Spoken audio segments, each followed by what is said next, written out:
nessa fria manhã, né? Tá todo mundo com frio aí?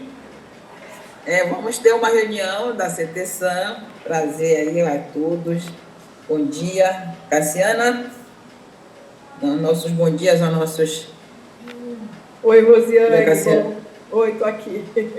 Bom dia, Rosiane. Bom dia a todos os presentes. Obrigada, né? E vamos lá, mais uma reunião da CTSAM com importantes temas hoje. Devolvo para ti, Rosiane. Então, tá bom. Então, olhando para a nossa... todo mundo, né? Orientação geral de participação. Perdão, Rosiane, a gente pode apresentar o vídeo? Então, vamos dar início. Claro. E, todo mundo aqui no chat. O chat para mim não está aparecendo. Agora apareceu. Tá.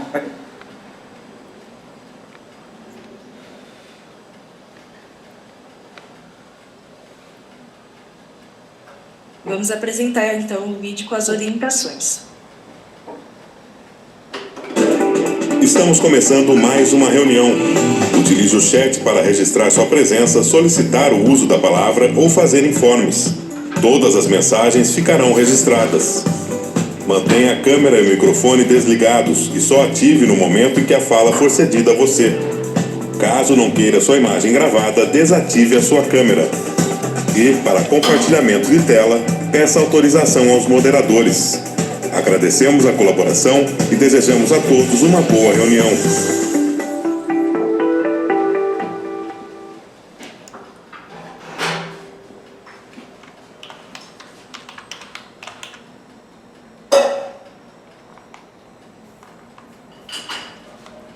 Vamos dar início à nossa pauta. Olá, doutor Rodrigo, tudo bem? Que bom que está aqui com a gente. Tudo bem? Bom dia. Vamos acompanhar a pauta aí. Bom dia. Tá ótimo. Então, bom dia a todos os colegas que estão aqui. Né? Cada um a um, para a gente não alongar, né? Mas uma satisfação estar com todo mundo aqui. O segundo item de pauta, aprovação da minuta da ata do 113ª, segunda, né, a nossa ata, para que a gente possa aprovar. Se temos algum colega que participou da reunião passada e que tem alguma consideração na nossa minuta de ata, que, por favor, coloque aqui, para que a gente possa fazer a alteração. Caso não tenha nenhuma consideração, a nossa ata, a minuta de ata, está aprovada como ata oficial, ok? O terceiro item de pauta é o andamento da cartilha de segurança da água no meio rural, propriedade amiga da água, que o Denis, nosso secretário, vai estar falando. É uma satisfação muito grande ver esse produto da cartilha sendo concretizado, depois divulgado por toda a sociedade, né? Nós começamos tanto a CTSAM como a CT Rural, entendendo da importância de uma cartilha simples e fácil para que possamos mostrar para todo mundo, e eu acho que a gente está dando concretude na nossa proposta, nosso objetivo. É claro que a cartilha, como o foco tinha a ver com o rural, é claro que nós viramos coadjuvante, ficou todo para ser rural, conforme acordado. Então, Denis, a palavra é sua aí com relação à nossa cartilha aí, que a gente fala nossa porque é de todos. Obrigado aí, Rosé, primeiramente, bom dia a todos, tá? Queria fazer um agradecimento mais uma vez aí pela presença. A gente sabe que o Comitê de Bacia só existe por causa dos das formas técnicas, né? Eu queria aqui fazer eu vou fazer uma apresentação aqui da cartilha, tá? Eu não vou entrar nos detalhes, tá? Até porque a Rosiane no momento ela falou que a gente pode dizer hoje, não é bem assim, né? Então, é uma cartilha nossa, né, das câmaras técnicas aí, e também agradeço não só a CTSAM, mas também a CTA, a Rural, a CT Mananciais, e todo mundo aí que participou do GT Cartilha, que de alguma forma fizeram aí sobre isso, sabe? Eu vou mostrar aqui para vocês, tá? Para quem ainda não é da Câmara da CTSAM e não faz parte do grupo. Então, trata-se aqui de um mapão, tá? Eu vou apresentar para vocês aqui. E no verso, tá, você tem aqui uma relação do QR Code. Tá? Por que a gente está utilizando essa ferramenta do QR Code? Porque o celular, o smartphone, ele foi um grande produtor de inclusão digital dos produtores rurais. Então, se a gente pensar que uns 10, 15 anos, quando eu entrei na CAT, eu não sabia nem entrar em computador. E hoje, por causa do celular e do smartphone, foi uma forma de fazer uma inclusão digital dos produtores rurais aí, e a gente pode utilizar dessa ferramenta para fazer o bem, ou seja, quando você utilizar essa ferramenta, por exemplo, de escaneamento de QR Code, você pode fazer com que o produtor rural ele acesse a informação de forma direta, sem propagandas, sem roteiros, tá? E disponibilizando para ele materiais oficiais quando possível. Né? E se a gente pensar assim, existe uma série de materiais disponíveis, materiais técnicos muito bons, aqui destacam o CAMP, o Embrapa, a própria Exalc, a CAT também tem bastante material. Só que uma das preocupações durante esses 15 anos aí, que foi servidor da Secretaria da Agricultura, é será que esse material está chegando? Será que o produtor sabe onde acham esses materiais? Então, essa cartilha ele vem para fazer esse direcionamento, aí, dar esse norte, né? Fazer com que todas essas informações técnicas, tá? Que seriam necessárias de uma propriedade rural genérica, aí, tá? Que pudesse acessar e ter todo esse arcabouço aí, né, de informações técnicas aí, e principalmente, porque eu até defendo, a simples disponibilização de uma cartilha como essa não vai resolver os problemas da produção agropecuária se a gente não tiver alguém que faça a entrega efetiva e explique ao produtor qual é a importância de se seguir esse material. Então é importante que tenha essa atuação da extensão rural junto aos produtores. Não só assistência técnica, porque a extensão rural, de assistência técnica, ouve muito o produtor, ele sensibiliza, né, com a situação do produtor, ele utiliza a palavra propriedade amiga da água. Né? Essa questão do amigo ela é importante. Por quê? Porque um produtor rural ele só vai fazer uma adesão a um programa de recuperação ambiental se ele tiver com plenas capacidades laborais, né? Então, se ele está com saúde, ele está com mínimo de infraestrutura para a propriedade rural, ele só vai ter vontade de participar da questão da recuperação do verde se ele não estiver no vermelho, né? Dessa forma. Né? Então é importante que a gente leve a extensão rural não só a questão da recuperação ambiental, mas também, primeiramente, levar a nossa preocupação da sociedade, principalmente a sociedade que mora na área urbana, para trazer esse produtor para junto aí da sociedade aí, e mostrar para ele que é importante esse protagonismo da recuperação ambiental da propriedade rural. Tá? Então, gente, como eu disse, então, disponibilizar esse material não vai ser efetivo se a gente não tiver um órgão de extensão rural que atenda, que faça a distribuição desse material. E por causa disso, nós vamos aqui, junto com o pessoal da coordenação de gestão aqui da agência das vacinas do CJ, fazer uma elaboração de um TR, tá? A primeira coisa que a gente tem que fazer é fazer um diagnóstico da extensão rural nesses 76 municípios aí que fazem parte dos comitês PCJ. Para saber o quê? Quais municípios que têm estrutura de extensão rural? Quando não tem, quem que faz? Como é que está a situação das estradas rurais? Quais municípios que têm estrutura, tem patrulha rural, por exemplo, que presta serviço aos produtores ou que tem uma estrutura mínima, tá, para fazer manutenção das estradas rurais? E mais do que isso, uma reunião que foi feita com o coordenador da CAT, a gente tem identificado que muitos dos municípios eles têm alguma dificuldade de treinar os técnicos aqui nas manutenções de estradas rurais para fazer esse treinamento, essa atualização aí, tá? Porque assim, você vai fazer uma manutenção de estrada rural, se você simplesmente passar para a prova, você vai cavando a estrada rural, porque você deve ter passado uma estrada rural que ela está encaixada, parece que ela está muito furada. E isso aí é extremamente preocupante, porque a estrada era para servir para escoamento de produção, para levar o produtor rural até o seu domicílio, acaba virando um canal escoador. Então, isso aí é uma coisa complicada, uma grande demanda dos municípios, de acordo aqui com uma reunião que teve o coordenador da CAT. E nesse TR a gente vai entrar também nessa questão do treinamento, tá, dos técnicos aí que fazem essa atuação aí nas estradas rurais, tá? Além disso, as orientações de manutenção do estado rural também vão estar presentes aqui nesse dia. Então, a gente está nessa fase da elaboração do TR, a gente vai disponibilizar para as câmaras técnicas, né, fazer as sugestões aí para a gente evoluir essa cartilha junto a esse TR também.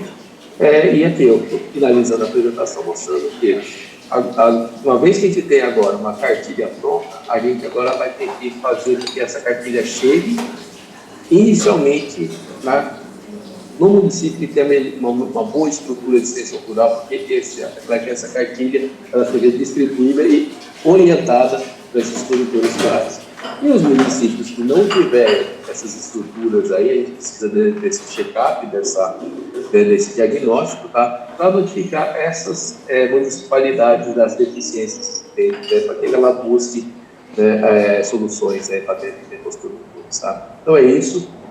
Devolver a palavra para a Rosiane, tá? E falar para vocês o seguinte, que agora, nessa fase de elaboração do TR, as câmaras técnicas que foram envolvidas na elaboração da cartilha também vão ter oportunidade de apresentar propostas aí, fazer contribuições de gestão. Tá?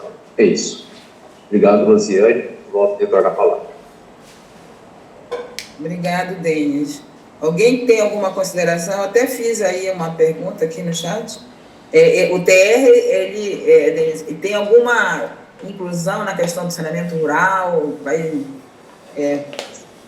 Explica aí para a gente, assim, o que vai abranger de fato o TR.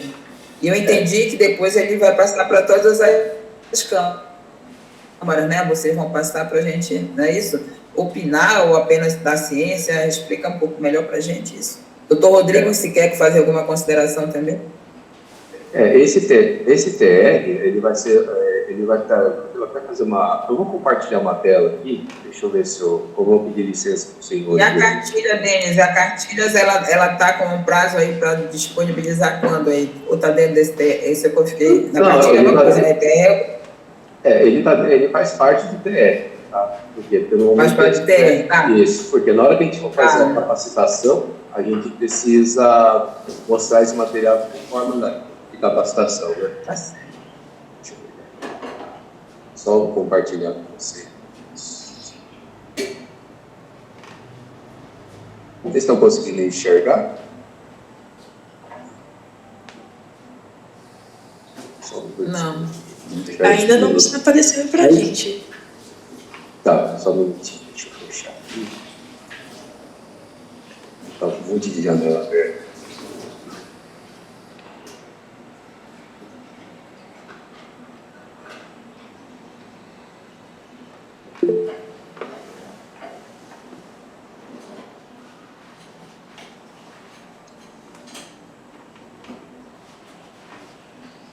Apareceu, gente?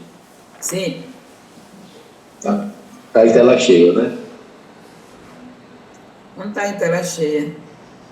Não? Então deixa eu... Não.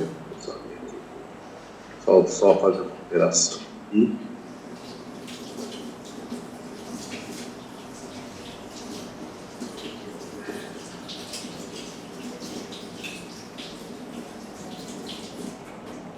Doutor Rodrigo, o senhor já quer... Deixa ele apresentar, né? O senhor fala, tá? Doutor Rodrigo, o quê? Ok, pode falar. Tá conseguindo agora está aparecendo. Então, gente, a gente pretende agora fazer essa elaboração do TRI, pelo que eu falei, né? Essa necessidade de fazer um diagnóstico da extensão rural aí dentro dos comitês, né? Então, a gente vai fazer um trabalho de verificar como é que está a extensão rural nos municípios, quais as demandas ambientais existentes, quais as principais carências pela administração municipal da população rural. A gente não vai fazer um trabalho específico sobre saneamento rural, tá? Por quê? Esse saneamento rural faz parte de um dos temas da propriedade minerária. A gente precisa fazer esse texto do município, como é que está a estrutura de atendimento dos municípios aos produtores rurais, inclusive relacionado ao saneamento rural. Tá? E também esse levantamento dos materiais existentes aí, a particularidade de cada município. Então, em resumo, a gente estava pensando aqui, de forma geral, que a gente vai ter esse TR. A primeira atividade é elaborar todo o plano de trabalho, tá? Fazer essa verificação da documentação da equipe técnica responsável pela execução, a capacitação da equipe técnica, o que a gente espera deles, tá? A compreensão desse mapa, né, dessa cartilha aí, produtor da propriedade rural rica da água. Depois vai ter uma atividade de organização, tá? Então, assim, aí no caso, a contratada ela vai se organizar, vai mostrar para a gente a estrutura, os processos, né, que vão ser realizados durante as atividades.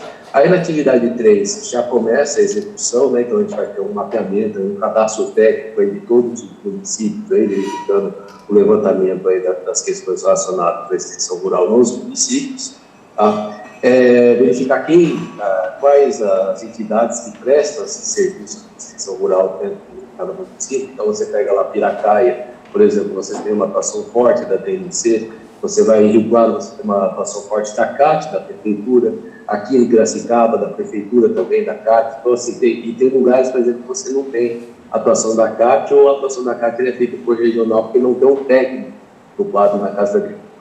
Então, é importante a gente fazer todo esse trabalho de diagnóstico aí, para que a gente possa atuar e verificar onde que a gente vai atuar, de que forma que a gente vai atuar nos municípios aí, de acordo com as particularidades. Aí também tem as capacitações técnicas, práticas e teóricas, tá? A gente espera que quem vai fazer os trabalhos, por exemplo, de capacitação dos técnicos das prefeituras para fazer a adequação das estradas rurais vai ser a equipe da CAT, que já tem um know-how de conhecimento aí, e também o evento de encerramento do projeto para a gente concluir as atividades, tá? Mas é um PR, né, que vai ser construído aí com as câmaras técnicas e a gente vai chamá-los aí para fazer as sugestões. Bom, bacana, parabéns. Nossa, uma notícia muito boa aqui. Parabéns. Doutor Rodrigo. Bom dia a todos. Dois assuntos que eu queria colocar. Vou usar um exemplo para chegar onde eu quero. Há uns anos atrás, a gente estava discutindo no DAE, na época, né? Sobre a elaboração do plano de macrodrenagem do Capivari.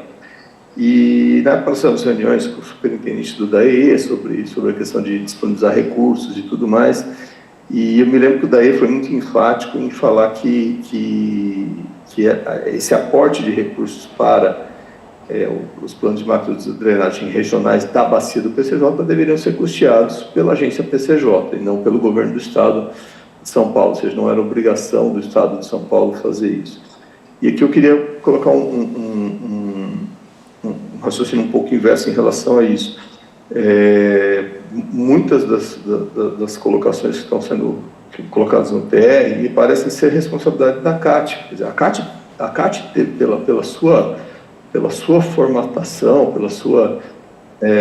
me parece que ela deveria ter esses dados né, em relação, ela deveria ter esses dados, essas informações por município, por região administrativa que ela atua, né?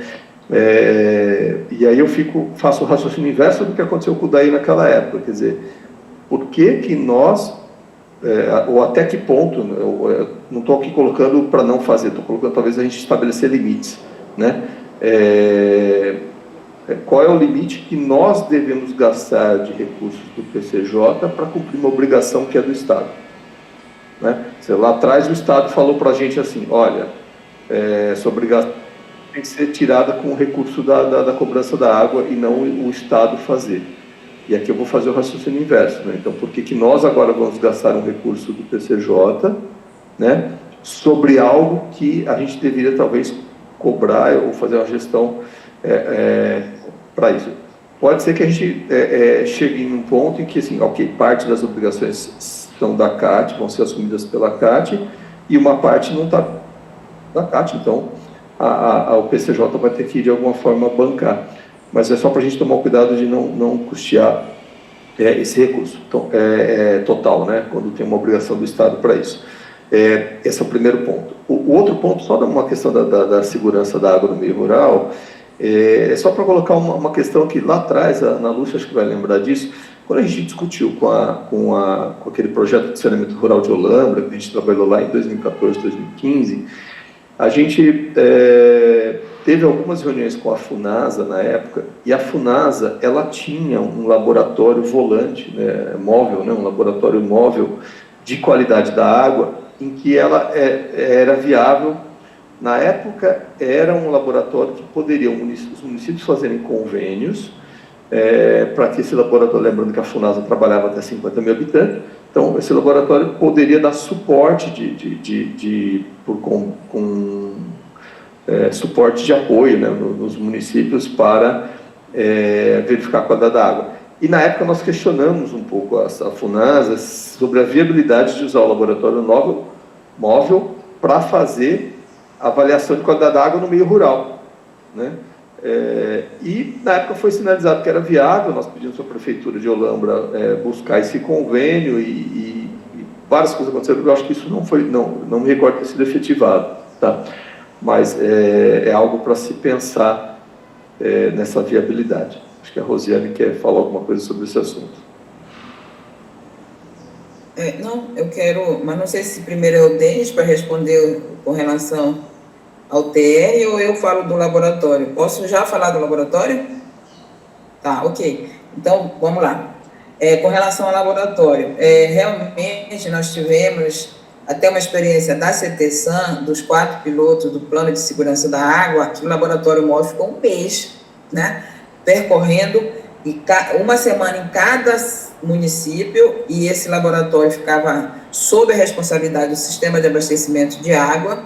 Então, teve sim um documento simples que, na verdade, naquela ocasião, a gente orientou e fomos orientados pela agência que, como era uma questão que ia fazer análise do município, então era o município que fazia esse termo, uma folha simples, né, nada burocrático, com a FUNASA. Então, teriam essa situação. E enquanto CTSAN, nós colocamos para a FUNASA informando que eram os 4 pilotos, então ficaria realmente, né, o laboratório por um mês. Conversando com o doutor Alexandre, presidente da FUNASA, recentemente, que nós tivemos o evento internacional de segurança da água, a Ana também estava presente nessa conversa, ele dispôs, sim, nós temos um laboratório móvel aqui em São Paulo, da FUNASA, né, e tem é muito simples pedir esse laboratório, mas tem 2 situações que merecem a gente discutir, que ele colocou lá. Primeiro, o laboratório tem que ficar em algum lugar de confiança, né? Eu não posso deixar ele na rua. Então, assim, ele tem que ser guardado, a responsabilidade de quem pegar, né, o laboratório, porque eu não sei se tem ou não tem seguro, enfim, do veículo. Mas isso foi fácil de contornar, uma vez que a gente levou para as garagens do Sistema de Abastecimento de Água esse laboratório.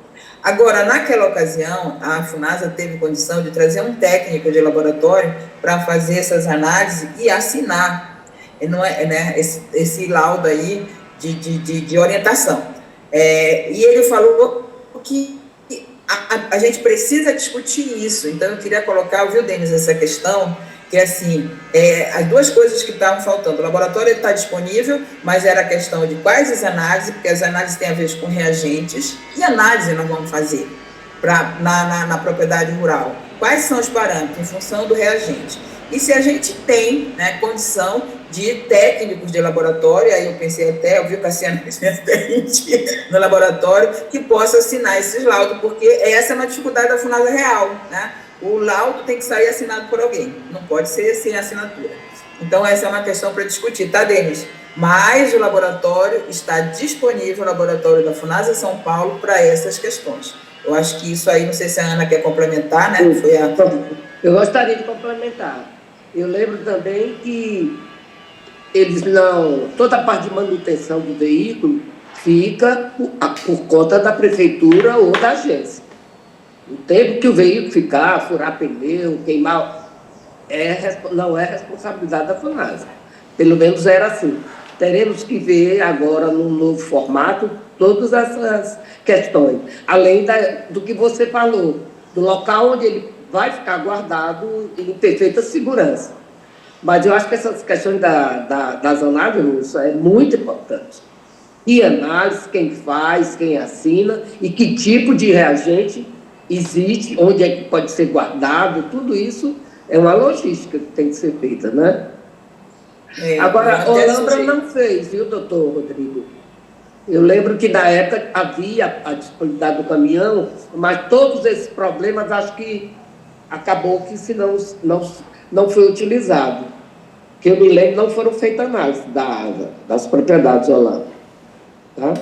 Quem utilizou o laboratório foi Santa Bárbara do Oeste, foi Ipeúna, Santa Bárbara e Ipeúna, que mais, Cassiana, tu te lembra? Santa Bárbara e Ipeúna. E Cordeirópolis, né? Os três. Cordeirópolis. Os três municípios. A gente pode discutir isso, até se poderia fazer. Mas eu acho bom a gente reutilizar esse trabalho, por exemplo, só para completar antes de passar para o Tênis voltar a falar. Por exemplo, nos municípios que já estão fazendo o plano municipal de saneamento rural, porque aí já tem um mapeamento, já tem né? Então acho que a gente poderia voltar a pensar nisso, né? E aí assim, esses municípios já têm um levantamento básico, quais são os aglomerados rurais que eles têm, onde estão as maiores concentrações e tal, e começar a fazer um trabalho aí já de diagnóstico mesmo. Acho que talvez valeria a pena a gente depois conversar com a agência, né? E fomentar esse trabalho. Aí, assim, a questão dos reagentes e tudo mais, você tem o serviço de água municipal que pode, numa cooperação, fornecer os insumos, né?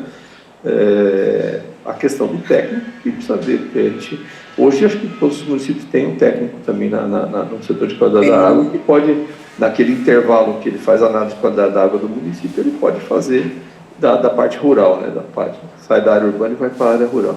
Mas depois a gente avança com isso. Mas eu acho isso importante. Eu lembrei dessa informação. Não, eu acho isso importante, né? Encaminhamento, criar um grupo para poder trazer essa questão e realmente pôr o laboratório móvel, né, em carga e funcional. E é bacana porque a gente pode fazer esse compartilhamento, né, doutor Rodrigo? A sessão de profissionais, né, para assinar e tal. Eu acho que é bem legal a gente pensar esse modelo até, né, de cooperação. Acho que bem bacana, fazer um grupo, né? Assim, é uma questão bem prática. Assim, a agência pode fazer o contato com a NASA, ver quais são as condições atuais de utilização, levanta os municípios que estão com o plano municipal de saneamento rural já na fase já um pouco mais avançada, chama para conversar e estabelece essa relação, né?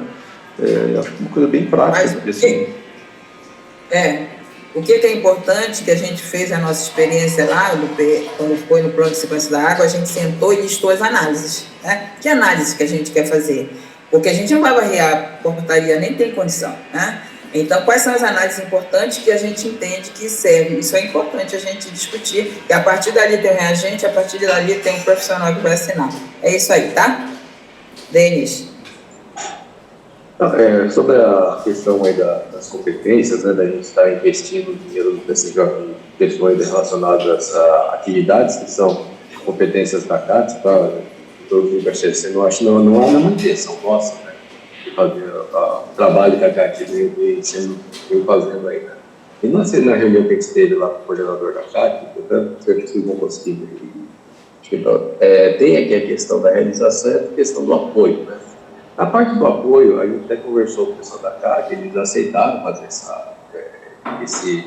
esse trabalho conjunto aí, né? Então, assim, o que for de competência da CAT fazer, principalmente sobre a questão relacionada ao cadastro ambiental rural, a elaboração dos projetos de crédito rural, né?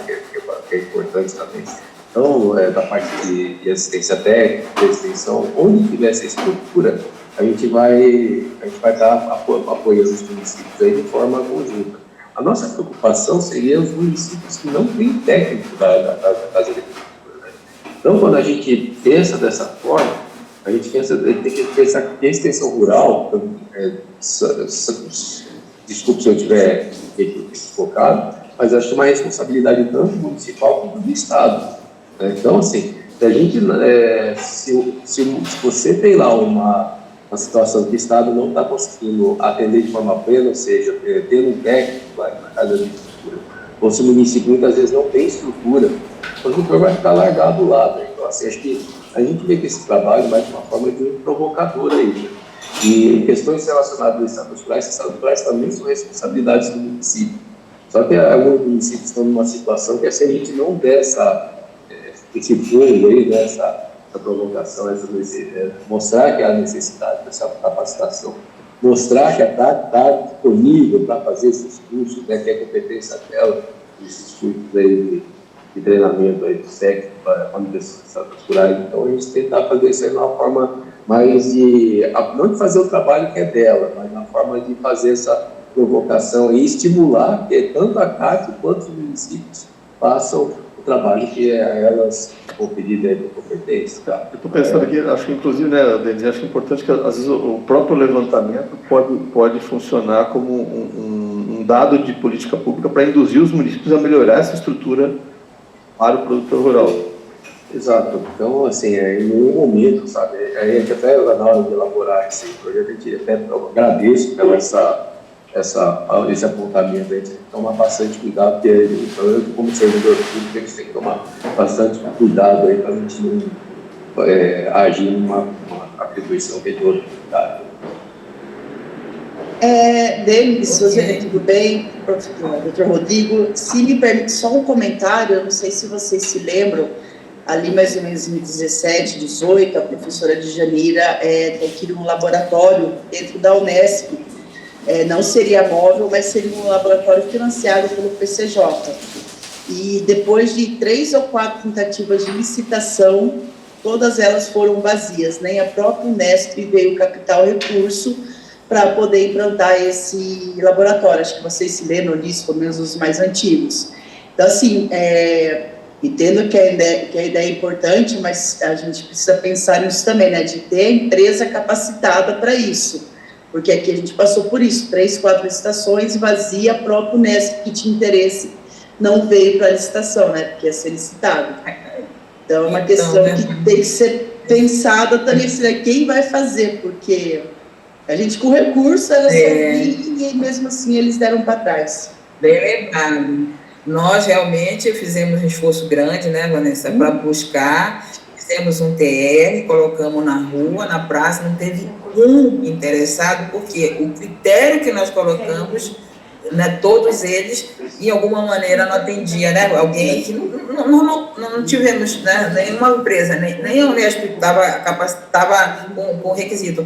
Então, a gente realmente tem que ver isso, para a gente não morrer na praia, né? Morrer na praia de novo, é um cuidado. E aí a gente perdeu tudo, né, o dinheiro nem a gente não perde porque não entrou, né? Mas realmente, assim, perdemos a questão do monitoramento que a gente pensava em fazer, né? Sim, foi uma discussão aí que começou acho que em 2014, 2013, até a licitação foi muito discutido e infelizmente, assim, não teve quem fizesse. Então, a gente precisa tomar bastante cuidado para não morrer na praia de novo, né? Isso é verdade. Obrigada, Vanessa. Imagina, desculpa a intromissão, mas achei. Imagina! Pontuar, né? Para relembrar e não. É importante, eu vou ver aqui, eu vou falar que a Natália Kammer colocou aqui.